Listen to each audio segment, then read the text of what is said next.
Hello दोस्तों, नमस्कार। आप सभी का स्वागत है। आज हम लोग मृदा के प्रकार में लैटेराइट मृदा क्या होती है इनके विषय में जानेंगे। देखिए, हम लोग मृदा संसाधन पढ़ रहे थे, तो मृदा संसाधन में 3 मृदाओं के विषय में भी जाना। पहला था जलोढ़ मृदा क्या होती है, दूसरा काली मृदा और तीसरा लाल और पीली मृदा क्या होती है, इनके विषय में जाना। तो आज हम लोग जानेंगे कि लैटेराइट मृदा क्या होती है। देखिए, लैटेराइट मृदा का जो उत्पत्ति हुई है वो ग्रीक भाषा लेटर से हुआ है, और लेटर का मतलब होता है ईंट। ठीक है, तो ग्रीक भाषा लेटर शब्द से उत्पत्ति हुई है, जिसका शाब्दिक अर्थ होता है ईंट होता है। इस मिट्टी का जो निर्माण होती है वो उष्णकटिबंधीय क्षेत्रों में अत्यधिक या तीव्र वर्षा के कारण निच्छालन प्रक्रिया द्वारा होती है। निच्छालन क्या होती है? निच्छालन का मतलब होता है कि आप देखे होंगे कि जब बारिश ज़्यादा होती है, तीव्र होती है, तो वहाँ से मिट्टी कटकर बह जाती है। तो जब मिट्टी कटकर बह जाती है तो उसी को हम लोग कहते हैं निच्छालन। तो उष्णकटिबंधीय क्षेत्रों में तीव्र वर्षा के कारण मिट्टी कटकर बह जाती है, तो जो नीचे बचती है वो कठोर मिट्टी बचती है, और उसी कठोर मिट्टी को हम लोग कहेंगे लेटेराइट मृदा। इसका जो रंग होता है लाल तथा हल्का पीला होती है। जिस तरह से ईंट होता है आप लोग देखे होंगे, लाल हल्का पीला, इस तरह से इसका रंग होती है। और यह मिट्टी कठोर होती है। नरम मिट्टी तो पानी के साथ बह गई, जल के साथ बह गई वर्षा में, तो जो कठोर मिट्टी बचती है उसी मिट्टी को हम लोग कहेंगे लेटेराइट मृदा। देखिए, ये कहाँ पाया जाता है? दक्षिणी राज्यों में आप लोग देखेंगे कि दक्षिणी राज्यों में महाराष्ट्र के पश्चिमी घाट तक, केरल, कर्नाटक, तमिलनाडु, यहाँ पर आप लोग देखिए दक्षिणी राज्य महाराष्ट्र के पश्चिमी घाट तक, यहाँ पर हमारा क्या होती है लेटेराइट मृदा। ये हमारा लेटेराइट मृदा यहाँ तक पाई जाती है। कुछ मृदा इधर पाई जाती है लेटेराइट मृदा पश्चिमी तक, और हल्का हल्का जो मृदाएं होती हैं इधर भी होती है, इधर भी।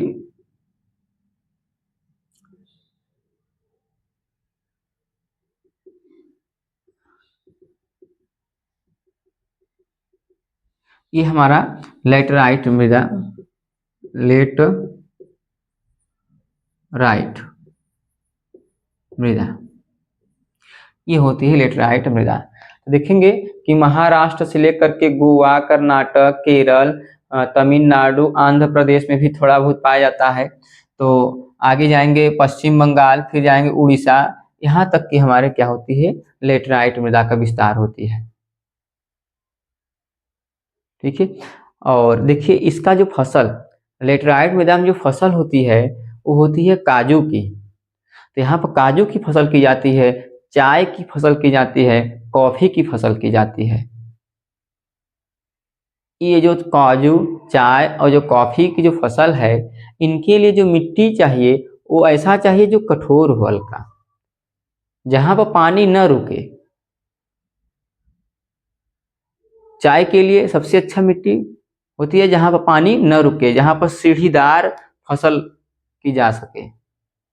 तो पर्वतीय क्षेत्रों में इधर इधर क्यों, इधर क्योंकि ये पठारी इलाका है, ऊंचा क्षेत्र है यहाँ पर।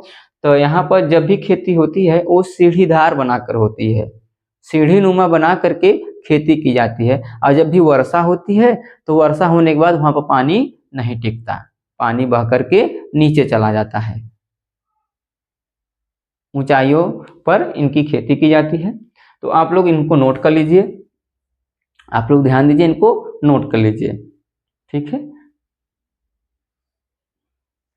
तो यहाँ पर सबसे अच्छी खेती होती है काजू की, चाय की, कॉफी की। बहुत काजू बहुत महंगी वस्तु है, आप लोग जानते हैं।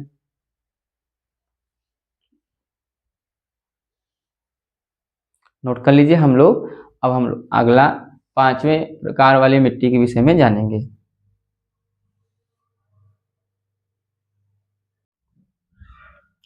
चलिए हम लोग इनको इरेज करते हैं।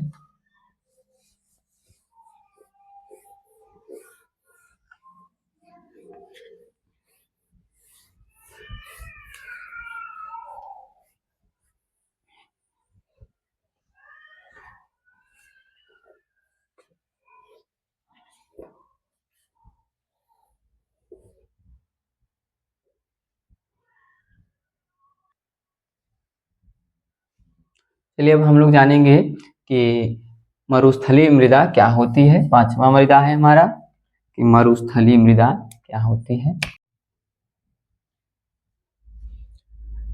चलिए हम लोग पांचवा मिट्टी के प्रकार विषय पढ़ेंगे कि जो है मरुस्थलीय मिट्टी। देखिए मरुस्थलीय मिट्टी रेगिस्तानी क्षेत्रों में पाई जाती है। तो रेगिस्तानी क्षेत्रों में बहुत कम वर्षा होने के कारण यहाँ पर ऊसर हो गया, धूर हो गया, राकड़, कल्लड़, ये सब मिट्टियां पाई जाती हैं। तो ये सब बालू के कण होते हैं। रेगिस्तानी क्षेत्रों में बालू बहुत ज़्यादा पाई जाती है और आप जानते हैं कि बालू के जो मोटे मोटे कण होते हैं इसमें नमी धारण करने की क्षमता नहीं होती है, ये नमी धारण नहीं कर पाती है। यहाँ पर नमी की कमी होती है, वनस्पति भी बहुत कम मात्रा में पाए जाते हैं, तो यहाँ पर खेती अच्छी नहीं होती है, ये अनउपजाऊ होते हैं। जब भी यहाँ पर खेती की जाएगी तो सिंचाई के माध्यम से ही खेती होती है, अत्यधिक सिंचाई करते हैं तब जाकर खेती करेंगे। ये कहाँ पाए जाते हैं आप लोग देखे होंगे। देखिए राजस्थान हो गया, गुजरात के थोड़ा सा एरिया में, उत्तर प्रदेश के पश्चिमी एरिया में देखेंगे हम लोग, और जो पंजाब है पंजाब के दक्षिण में देखेंगे, तो ये सब जितने भी हमारे होते हैं ये मरुस्थलीय मिट्टी होती हैं। चलिए हम लोग लिखते हैं इनको।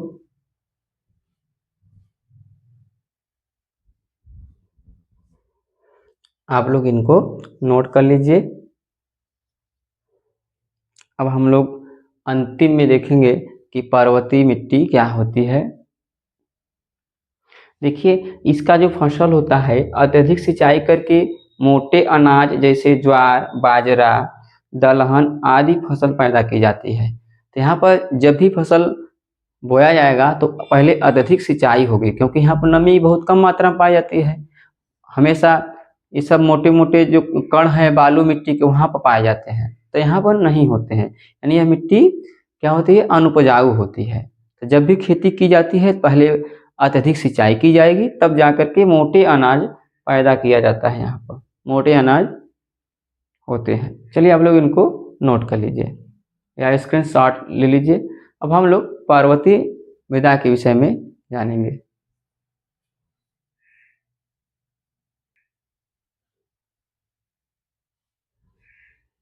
चलिए इरेज करते हैं हम लोग इनको। आप लोग वीडियो रोक करके स्टॉप करके नोट कर सकते हैं।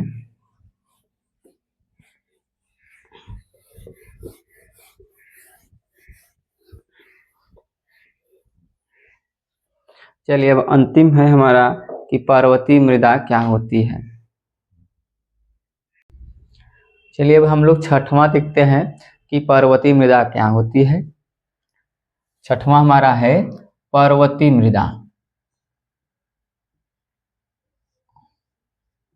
देखिए पर्वतीय मृदा जो होती है ये पर्वतीय प्रदेशों में पाया जाता है, जहाँ हिमालय है वहां पर पाया जाता है।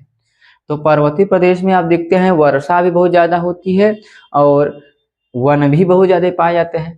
तो यहाँ पर वन और वर्षा की उपलब्धता होती है। पर्वतीय प्रदेश में आप देखते हैं ढलान बहुत ज़्यादा पाई जाती है।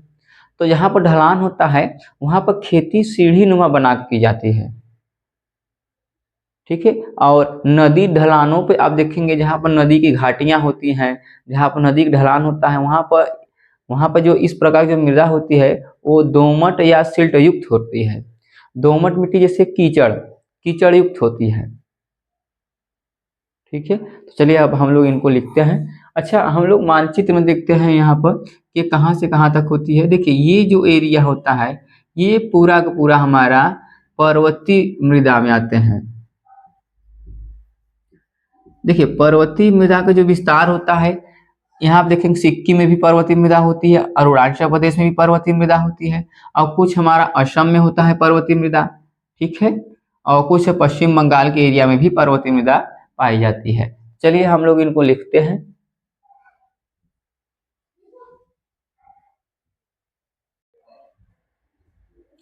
चलिए आप लोग इनको नोट कर लीजिए, ठीक है। तो आज हमारा मृदा संसाधन तथा मृदा संसाधन का वर्गीकरण समाप्त हुआ। अगली क्लास हम लोग अगले पार्ट में देखते हैं।